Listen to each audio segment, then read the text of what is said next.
Well, let's cross then straight to Jerusalem, talk to our correspondent Noga Tonopolsky, who joins us from there. Noga, bring us up to date, first of all. So far, this aid still not getting through? Apparently not yet getting through. From the best of my ability to understand, there is literally no mechanism in place right now to transfer any of this aid to the people who need it. There's simply no method, no practical structure in place. In addition, by the Israeli army's own numbers, in the first 2 days since Prime Minister Netanyahu announced the resumption of aid, approximately 100 trucks of aid have entered Gaza.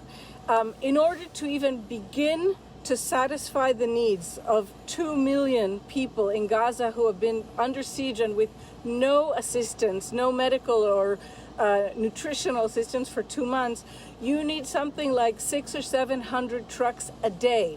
And so there is a danger that what we're seeing right now is a bit of a performative resumption of aid and nothing that actually could have an effect on the ground. Meanwhile, Noga, pressure is mounting on the Israeli government as well. Even an Israeli opposition leader has hit out at the country's government over its approach to the war in Gaza. His latest comments after he earlier accused the government on the radio of killing babies as a hobby and said Israel was becoming an outcast among nations. Let's hear his clarification of that point. I said this morning that we are a sane country that does not kill children. When ministers in this government celebrate the death and starvation of children, we must say so. I was referring solely to the most failed government in Israeli history, not to the IDF. Our mission is to ensure that Israel remains a sane country that does not kill children either as a hobby or as a policy. Well, let's go back to Noga Tonopolsky in Jerusalem. Noga, the pressure is being kept up, isn't it? Still building. The pressure is mounting almost minute by minute, in fact. But General Yair Golan, the head of the Democrats Party, what used to be the Labour Party of Israel, was interesting because what he said, his comments really were directed at Prime Minister Netanyahu's ministers, many of whom have no ministerial experience and who Prime Minister Netanyahu brought to join his coalition from the fringiest extremes of Israeli society.